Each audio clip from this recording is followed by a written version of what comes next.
Shalom Bapak Ibu Saudara yang kasih oleh Tuhan. Pada hari ini kita beribadah online untuk memuji, menyembah Tuhan. Hanya di dalam nama Dia kita percaya dan sampai selama-lamanya hanya Yesuslah yang kami sembah. Mari kita satu hati dan kita berdoa. Tuhan, terima kasih Tuhan, betapa besarnya Engkau Yesus. Hanya Engkau Tuhan, hingga detik ini Tuhan, kami tetap percaya Tuhan, bahwa lawatan-Mu sungguh nyata Tuhan. Hingga detik ini Tuhan, Engkau tidak akan pernah meninggalkan kami Tuhan. Di tengah pandemi seperti ini Tuhan, kami yakin dan percaya Tuhan, Engkaulah Raja di atas segala raja. Hanya Yesuslah yang kami percaya. Hanya Yesuslah yang kami sembah hingga sampai selama-lamanya, bahkan hingga sampai akhir hidup kami tetap percaya Yesus. Terima kasih Tuhan, terima kasih. Kami menyerahkan segala ibadah ini ke dalam tangan-Mu hanya di dalam nama Yesus. Haleluya, amin.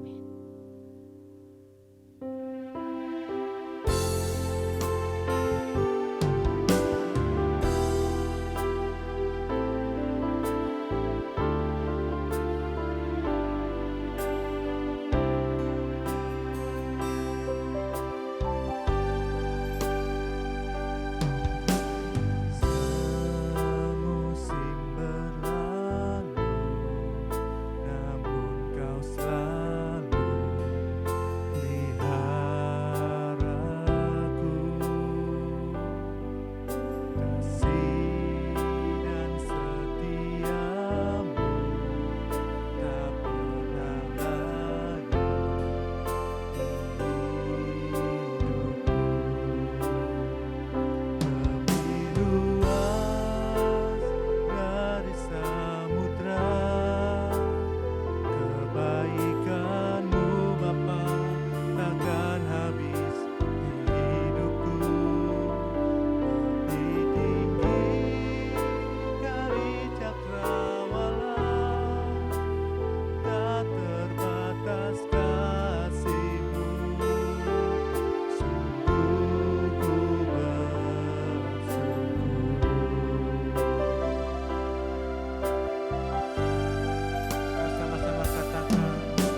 hanya Engkau Tuhan. Kami sembah dalam nama Yesus. Inilah persembahan kami Tuhan. Inilah ucapan syukur kami Tuhan. Dan sebentar lagi kami akan bersuka cita karena Engkau Yesus. Terima kasih Tuhan, terima kasih. Yang siap bersuka cita, mari sama-sama kita katakan amin.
Bersama-sama.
Tetap bersuka cita Bapak Ibu Saudara.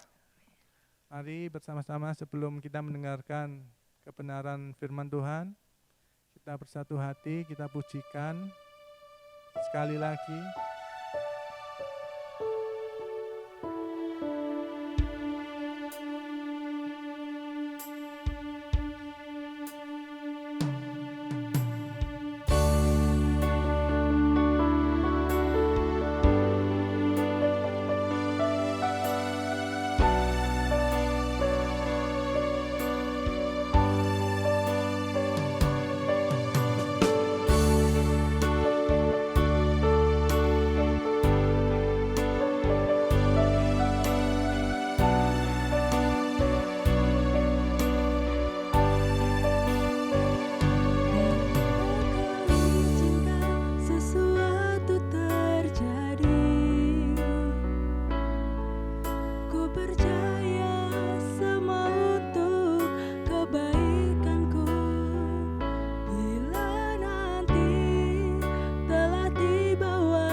pujikan. cinta sesuatu terjadi. Ku percaya sama untuk kebaikanmu. Bila nanti telah tiba waktu, ku percaya kuasa-Mu memulihkan hidupku. Waktu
Tuhan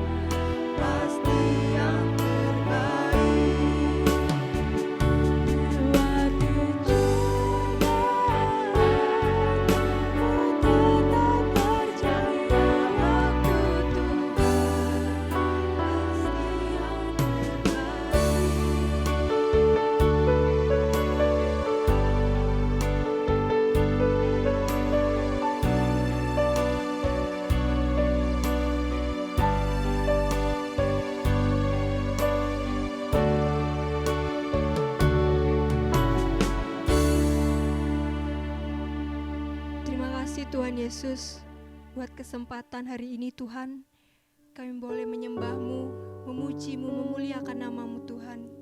Berkenanlah Tuhan atas pujian kami, penyembahan kami Bapa. Biarlah Tuhan, apa yang kami naikkan ini boleh menyukakan hati-Mu. Sebentar kami mau mendengarkan kebenaran firman-Mu Tuhan. Berkati setiap kami, urapi setiap kami agar kami mampu memahami Tuhan, dan kami boleh menjadi pelaku-pelaku firman Tuhan. Urapi hamba-Mu Tuhan yang akan menyampaikan kebenaran firman-Mu Bapa. Terima kasih Tuhan Yesus, terima kasih. Dalam nama-Mu kami bersyukur dan berdoa. Haleluya. Amin. Shalom, apa kabar? Alkitab berkata hati yang gembira adalah obat yang manjur, tapi semangat yang patah mengeringkan tulang. Hari ini saya senang berjumpa dengan saudara dimanapun siaran ini bisa engkau nikmati.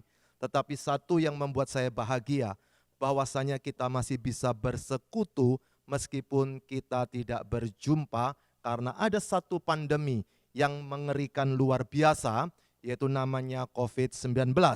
Tetapi itu merupakan satu bagian peristiwa.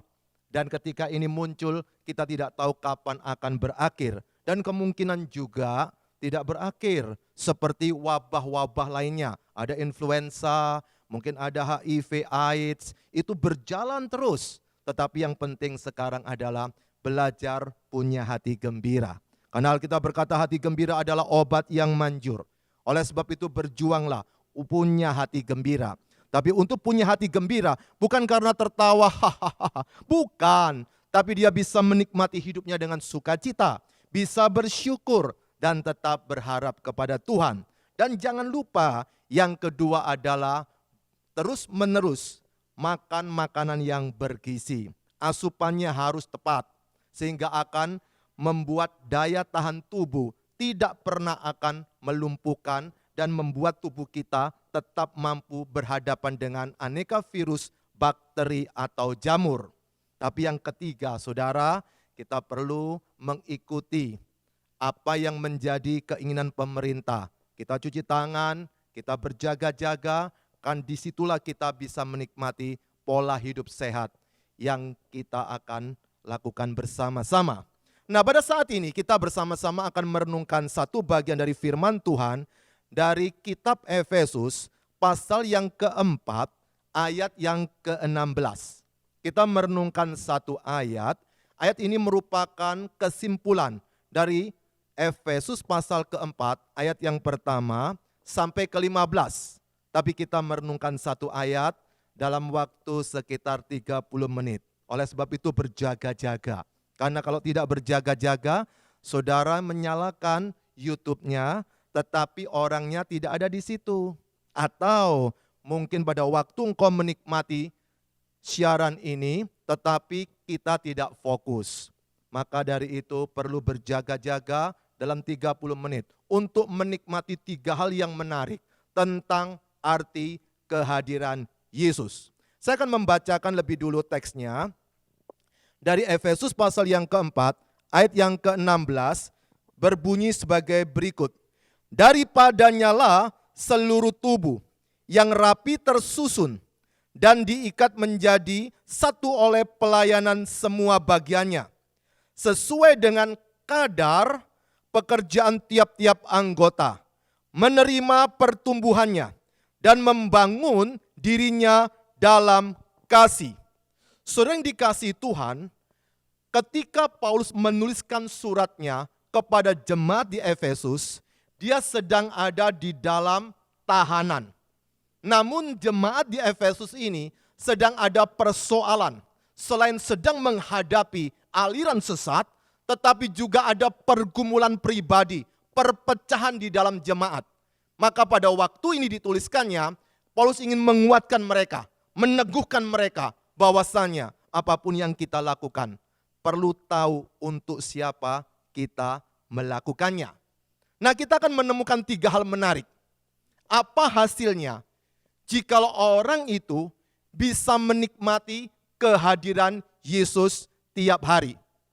Yang pertama, ketika kita memikirkan arti kehadiran Yesus, maka orang tersebut harus bisa menikmati hubungan dengan Yesus. Ada TTM. Pertama, terhubung dengan Yesus. Perhatikan di bagian awal dari ayat tersebut, daripadanya lah seluruh tubuh yang rapi tersusun dan diikat menjadi satu oleh pelayanan semua bagiannya. Ini ada kaitannya dengan ayat yang pertama berkata sebagai berikut.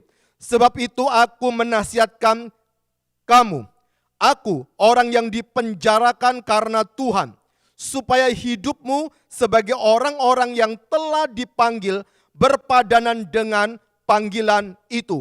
Ada 2 hal menarik di sini. Yang pertama, Paulus dipenjara karena Tuhan. Paulus bukan dipenjara karena dia telah mencuri, karena dia telah merampok. Bukan pula karena dia bersaksi dusta atau jualan narkoba. Tapi dia dipenjara karena Tuhan. Artinya apa? Berarti Paulus tahu sekali ketika dia dipenjara, dia tidak pernah menyalahkan siapa-siapa. Karena dia tahu ini bagian yang harus dia alami. Sedang berkarya untuk Tuhan. Tapi yang kedua, ada yang menarik. Nasihat dia adalah supaya hidup kita berpadanan. Perhatikan ayat yang pertama bagian bawah dikatakan seperti ini. Supaya hidupmu sebagai orang-orang yang telah dipanggil berpadanan dengan panggilan itu. Artinya ketika seseorang sudah memiliki Yesus, harus memiliki hidup yang berubah, yang tidak sama. Tapi persoalan bagaimana orang itu bisa menikmati Yesus dalam hidupnya setiap hari. Maka orang itu harus sudah punya Yesus. Bukan cuma sekedar percaya Yesus atau beragama Kristen atau karena sudah dibaptis. Berapa banyak orang yang seakan-akan sudah melakukan semua aturan-aturan.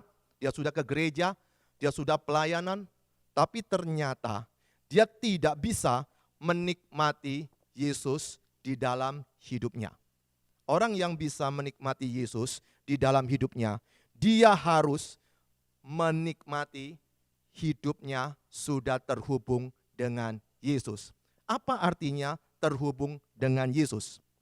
Langkah pertama, dia harus sudah lahir baru. Dia menikmati Yesus sebagai Tuhan dan Juru Selamatnya secara pribadi. Artinya, dia bukan cuma punya pengetahuan tentang Yesus, tapi dia sudah punya Yesus. Saya berikan istilah yang gampang, orang yang sudah punya Yesus itu adalah Jesus inside. Yesusnya ada di dalam. Tapi kalau orang suka berkhotbah, orang suka pelayanan, orang suka ke gereja, ataupun sudah dibaptis, tapi kalau dia tidak punya Yesus di dalam hidupnya, itu saya beri istilah Jesus beside. Dia tidak ada Yesus. Dia merasa ada Yesus, tapi sesungguhnya dia tidak ada persekutuan dengan Yesus. Nah, orang yang ada persekutuan dengan Yesus, ketika dia menikmati persoalan dalam hidupnya, dia bisa merasakan kehadiran Yesus. Maka yang pertama, apa hasilnya kalau orang itu sudah memiliki persekutuan dengan Yesus, dia menikmati kehadiran Yesus, dia harus senantiasa terhubung dengan Yesus. Saya berikan ilustrasi yang gampang untuk kita pahami tentang persoalan ini. Siapa di sini punya handphone atau Android atau apapun namanya? Kalau itu pakai baterai, kalau dipakai terus akan habis tidak? Pasti habis bukan? Pasti lama-kelamaan baterainya levelnya akan turun, dan turun. Kemudian yang terjadi, kita harus ngecas, dicolokkan ke aliran listrik. Supaya apa? Terhubung dengan listrik, lalu listriknya masuk ke baterai dan disimpan. Supaya ketika kita mau pakai, bisa nyala. Kenapa? Ada energi di dalam baterai tersebut. Tapi setelah kita pakai, lama-lama habis tidak? Habis lagi bukan? Ada seseorang yang emosi, dia berkata begini, kenapa ya aku habis ngecas HP saya, dicolokkan listrik, enggak berapa lama lagi bisa habis. Nanti dipakai sekian jam lagi bisa habis. Lalu dia saking karena jengkelnya, dia berkata begini, kalau begitu aku akan cas langsung selama 1 bulan. Wah saudara, ngecas 1 bulan, apa yang terjadi? Kata orang, baterainya bisa melembung. Tapi kalau HP zaman modern, sudah ada alat otomatis. Setelah penuh dia putus koneksinya. Tapi HP zaman dulu bisa panas, baterainya akan rusak. Demikian pula, kalau orang sudah memiliki Yesus, maka kalau kita menjadi egois, kita memikirkan diri kita sendiri. Yang penting aku sudah punya firman. Yang penting aku sudah pelayanan. Aku tidak pusing semua orang. Hati-hati loh. Nanti bisa rusak pula. Maka dari itu pada waktu baterai itu dicas harus dikeluarkan. Pada waktu HP Anda habis baterainya, kemudian dicas harus dipakai lagi. Saya punya pengalaman ketika saya harus ganti HP yang dulu itu masih bisa. Tetapi karena saya punya grup banyak, kemudian saya ganti HP, lalu HP yang lama itu saya isi penuh baterainya. Lalu saya simpan. Karena apa? Karena nanti kalau saya pakai tinggal nyalain, lalu saya bisa pakai. Nah ini kisah nyata. Setelah saya punya, saya 3 bulan saya tidak pakai, padahal isinya sudah penuh. 3 bulan tidak pakai, apa yang terjadi? Nggak bisa dinyalakan. Lalu saya pergi ke sebuah mall di Surabaya untuk servis. Setelah itu saya sampai ke customer service, kemudian saya berikan kepada dia, ini kenapa nggak bisa nyala? Padahal saudara tahu, baterainya baru beli di situ juga. Di toko resminya HP tersebut. Tapi yang terjadi, ada laporan dari customer service berkata begini, maaf Pak, ini sudah rusak parah Pak. Loh kenapa? Saya enggak pernah pakai loh. 3 bulan yang lalu saya beli baterai di sini, kemudian dia cek di layar monitor dia, betul Bapak sudah beli. Tapi sekarang rusak Pak. Saya tanya, kenapa kok bisa rusak? Dia bilang begini, Bapak kan sudah isi baterai. Dan kalau tidak dipakai, baterai tersebut akan habis. Maka dari itu, ketika baterainya habis, rupa-rupanya alat di dalam HP tersebut butuh tenaga, saya tidak tahu untuk apa. Dia ceritakan di dalamnya seperti apa begitu. Artinya adalah karena saya tidak mengisi baterai lagi, maka alat tersebut rusak. Saudara tahu, kita perlu terhubung terus dengan Yesus. Tidak bisa tempo-tempo sewaktu-waktu saja kita senang kita terhubung, kita tidak senang kita tidak terhubung. Harus tahu kapan waktunya terhubung, kapan waktunya dikeluarkan melalui perilaku kita untuk orang-orang sekitar kita, kebaikan kita bisa nyata, lalu kemudian kita menghadapi pergumulan, dicas lagi, dekat kepada Yesus lagi. Artinya adalah setiap kita berhubungan dengan Yesus, pada waktu kita kontak terus dengan Yesus, hidup orang itu pasti luar biasa, rohnya menyala-nyala, dia menjadi kesaksian yang hidup. Karena apa? Karena Kristus tampak dari perilakunya. Hari ini kita sama-sama ada di rumah. Mestinya kita bisa lebih baikkan, lebih harmonis dengan pasangan kita, dengan keluarga. Tapi ada berita buruk, tingkat perceraian meningkat. Kok aneh ya? Dulu suami kerja, istri kerja, enggak pernah kumpul, malah tidak cerai-cerai. Tapi setelah kumpul, malah bertengkar.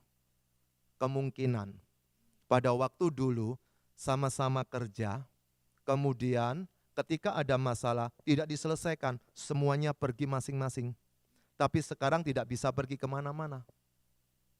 Pada waktu kumpul sama-sama, disitulah kita perlu menunjukkan siapa diri kita. Yang kedua, arti kehadiran Yesus. Apa hasilnya bagi kita kalau engkau berkata sudah punya Yesus? Di dalam pembacaan kita, perhatikan ayat yang ke-16 bagian tengahnya berkata sebagai berikut. Sesuai dengan kadar pekerjaan tiap anggota. TTM. Yang kedua adalah tahu yang dikerjakan. Berapa banyak dari kita merasa setelah punya Yesus suka sekali menjadi orang yang menasihati orang lain. Apalagi kalau aktif pelayanan seakan-akan jadi juru nasihat. Kalau di tempat ibadah kita berlomba-lomba untuk menunjukkan apa yang bisa kita kerjakan. Jangan berpikir kalau kita suka pelayanan berarti Tuhan pasti suka. Belum tentu. Kenapa? Karena Tuhan tahu siapakah diri kita masing-masing. Oleh sebab itu, perhatikan baik-baik di ayat yang ke-12, 11 dan 12 maksud saya, berkata sebagai berikut. Dan ialah Yesuslah yang memberikan baik rasul-rasul maupun nabi-nabi, baik pemberita-pemberita Injil maupun gembala-gembala dan pengajar-pengajar, 12, untuk memperlengkapi orang-orang kudus bagi pekerjaan pelayanan, bagi pembangunan tubuh Kristus.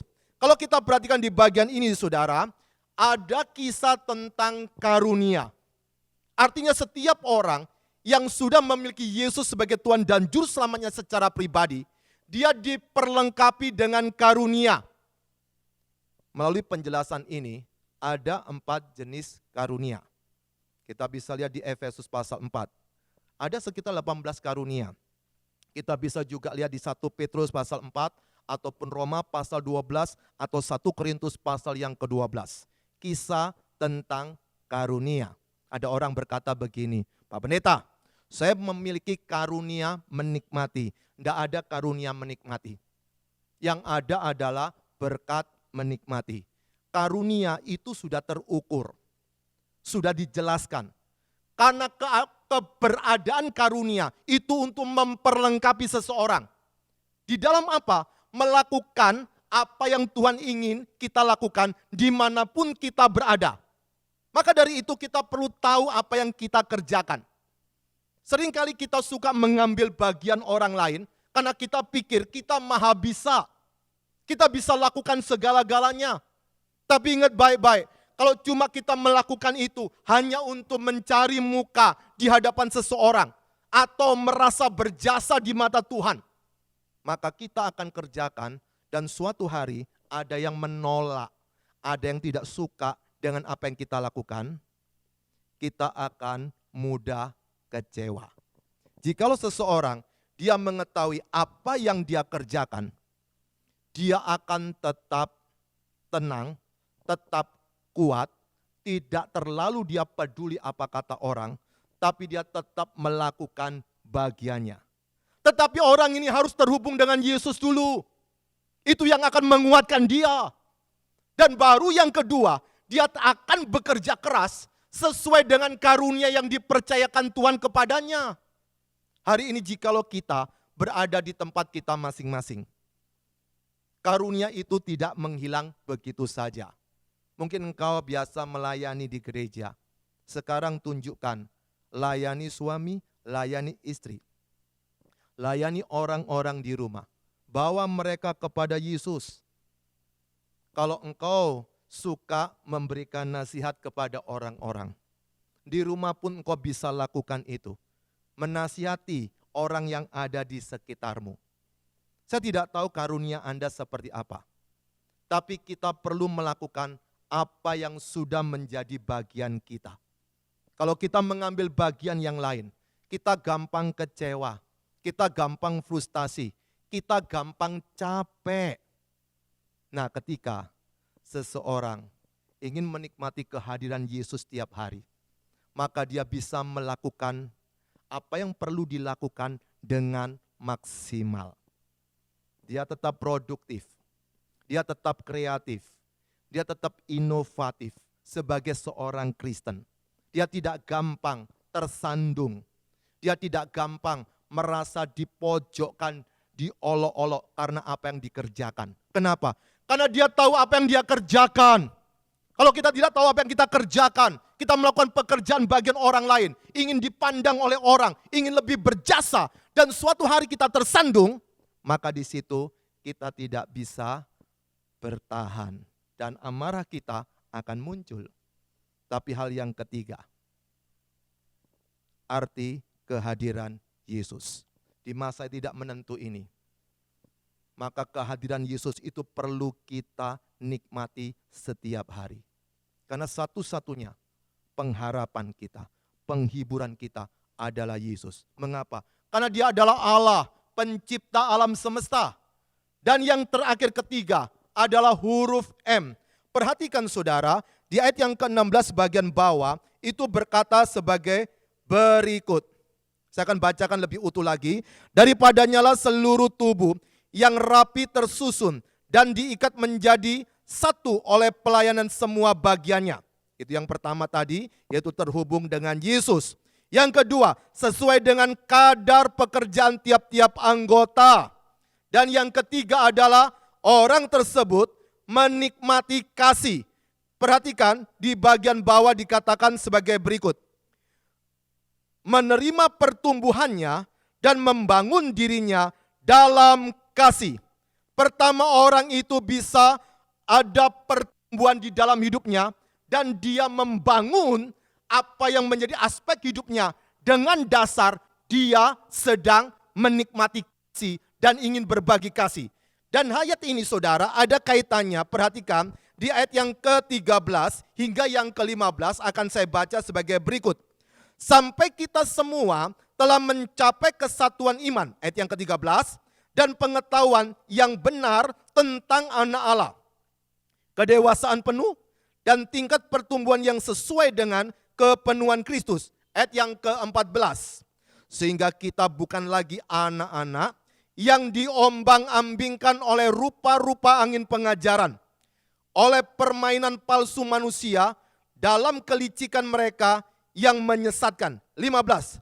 Tetapi dengan teguh berpegang kepada kebenaran, di dalam kasih kita bertumbuh di dalam segala hal ke arah Dia, Kristus yang adalah kepala.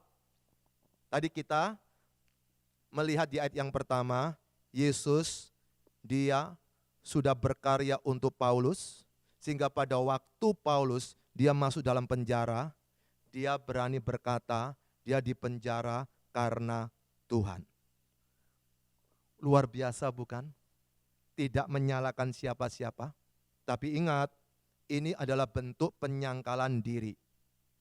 Maka pada waktu Paulus mengalami persoalan ketika dia memberitakan Injil dan dia harus masuk penjara, dia pikul salib.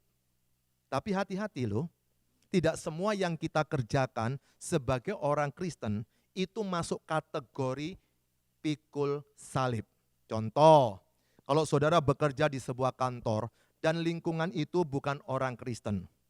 Kemudian kita di situ dimusuh, kita dikucilkan, kita diolok-olok, dijelekkan. Kita harus cari tahu lebih dulu, apakah itu karena Yesus atau karena diri kita. Pernah ada seseorang pengusaha berkata kepada saya begini, itu loh si A, Bapak kenal kan? Oh kenal. Kenapa dia? Aduh di kantor itu kalau datang terlambat melulu. Kemudian dia kerjanya asal-asalan. Mungkin merasa dekat dengan saya kali ya. Lalu apa Pak terjadi? Yang terjadi adalah teman-temannya tidak suka dengan dia. Tapi di sisi lain, saudara tahu apa yang terjadi? Dia bersaksi di persekutuan bahwa dia di kantor, dia diejek, dia diolok, tidak dipedulikan.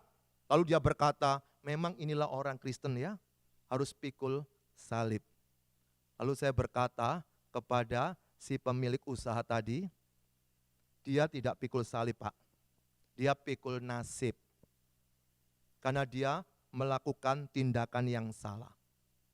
Tetapi sebagai orang yang sudah memiliki Yesus, ingin menikmati kehadiran Yesus tiap hari, kita harus bisa menikmati kasih-Nya tiap hari. Dan orang yang menikmati kasih tiap hari, dia harus mengalami pertumbuhan secara rohani. Meskipun diolok, meskipun dia dihina, karena dia sedang bersaksi untuk Yesus, tidak mengganggu kualitas rohaninya dia. Bukan cuma dia bertumbuh, tapi imannya terus dibangun. Dia bisa menjadi saksi dimanapun juga dia berada. Ini kesempatan yang luar biasa ketika ada persoalan pandemi ini. Banyak orang bertanya, apakah ini dari Wuhan atau dari Tuhan? Apa yang sedang terjadi ini? Sampai kapan terjadi ini? Banyak orang yang mengalami persoalan. Yang kaya tidak bisa bangga dengan uangnya. Yang miskin ketika menghadapi persoalan ini akan berteriak-teriak. Dia tidak ada pekerjaan lagi. Artinya semua lapisan masyarakat terkena persoalan ini. Lalu sebagai orang Kristen, apa yang kita bisa kerjakan? Tunjukkan kasih kita.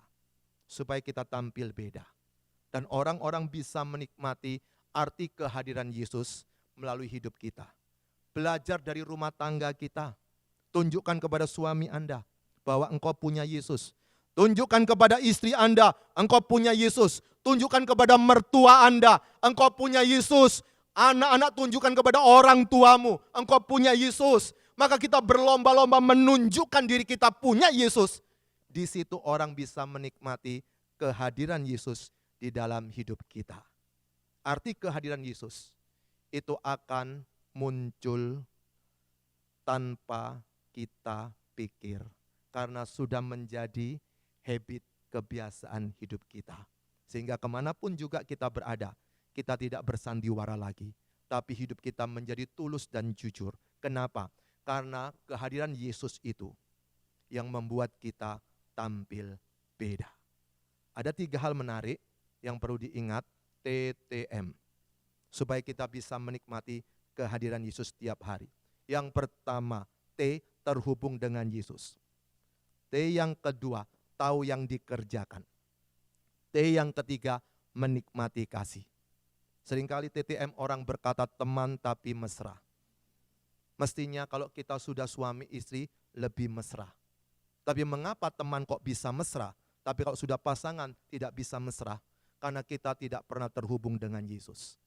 Karena kita tidak tahu apa yang perlu kita lakukan. Dan kita tidak bisa menikmati kasih Yesus sehingga tidak bisa mesra dengan siapa saja. TTM di sini adalah satu bagian yang perlu kita lakukan setiap hari. Mari kita tundukkan kepala kita.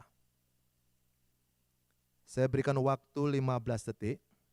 Masing-masing saudara berdoa sendiri kepada Tuhan. Berkat apa yang kau dapat dari firman hari ini? Adakah sesuatu yang perlu engkau kerjakan setelah ini? Apakah engkau tetap menyala-nyala meskipun keadaan tidak menentu? Bagaimana caranya? Engkau harus terhubung dengan Yesus terus. Engkau harus tahu apa yang dikerjakan.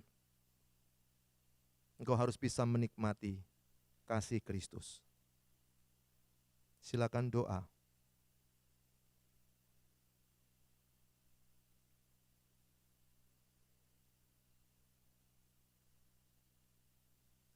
Allah Tritunggal yang kami kenal dalam nama Tuhan Yesus, dengan kekuatan dari Roh Kudus kami bersyukur sekali jikalau hari ini kami bisa menikmati firman Tuhan. Tolonglah setiap kami untuk terus-menerus mengubah perilaku kami, supaya orang bisa melihat kehadiran Yesus dalam hidup kami masing-masing.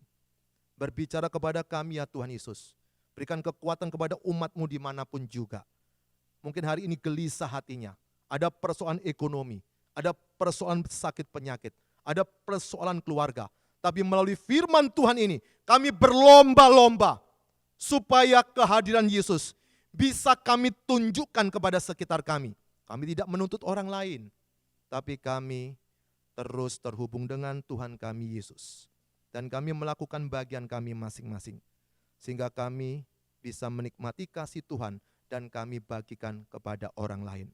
Berbicara kepada kami masing-masing ya Tuhan. Di dalam nama Tuhan Yesus kami sudah mengucap syukur dan berdoa. Mari yang percaya sama-sama kita katakan amin. Tuhan Yesus memberkati. Shalom Bapak Ibu Saudara yang dikasihi oleh Tuhan. Kita sangat diberkati oleh pelayanan Bapak Pendeta Juanda. Terima kasih untuk Bapak Juanda, Pendeta Juanda yang sudah melayani kita melalui firman Tuhan pada hari raya, pada ibadah raya minggu ini. Dan Tuhan berkati pelayanan hambanya. Dan jangan lupa Bapak Ibu Saudara, kita terus berdoa untuk kota Surabaya. Begitu menakutkan, mengerikan. Surabaya peringkat kita lebih terus naik dan terus naik. Kita berdoa untuk supaya penduduk Surabaya mau taat dan menjaga kesehatan mereka semuanya. Ya. Dan kalau saudara ingin memberikan persembahan untuk gereja di nomor rekening BCA 06423368868 atas nama GBT Jemaat Kristus Hayat. Dan kalau saudara ingin bersihkan persembahan persepuluhan di nomor rekening BCA 064028338 atas nama Jonathan Octavianus. Mari kita berdiri bersama-sama. Kita akan mengakhiri ibadah kita. Saya persilakan pemain musik untuk menyanyikan pujian mereka. Mari Bapak Ibu kita akhiri ibadah kita hari ini. Kita naikkan pujian segala kemuliaan. Hanya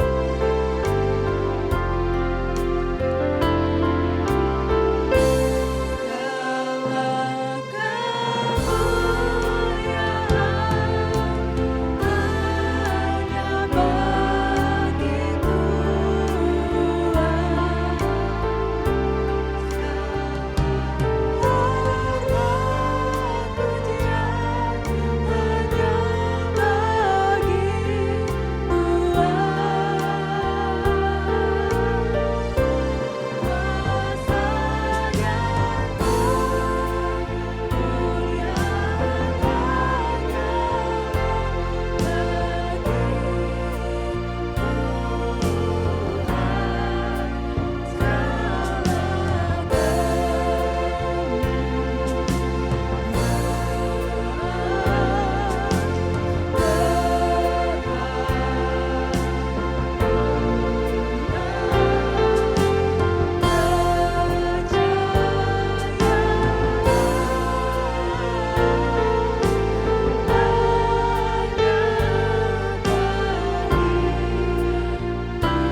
Di akhir ibadah ini kami Tuhan, kami bersyukur kepadamu karena Engkau sudah memberkati kami dalam ibadah ini.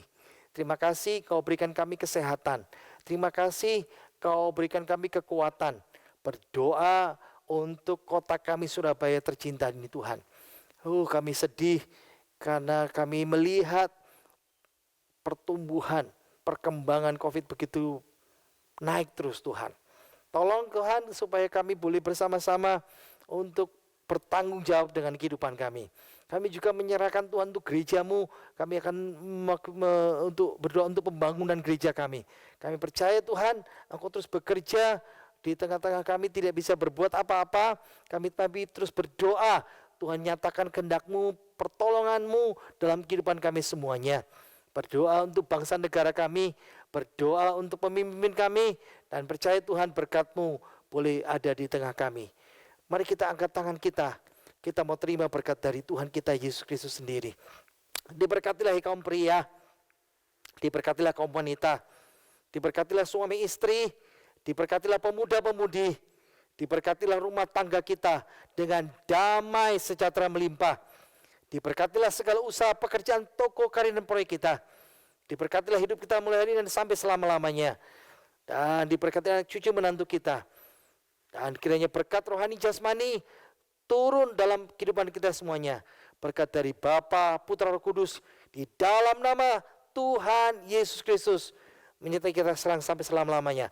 Dalam nama Tuhan Yesus kita semua yang percaya berkata, amin. Selamat hari Minggu. Tuhan Yesus memberkati kita semuanya.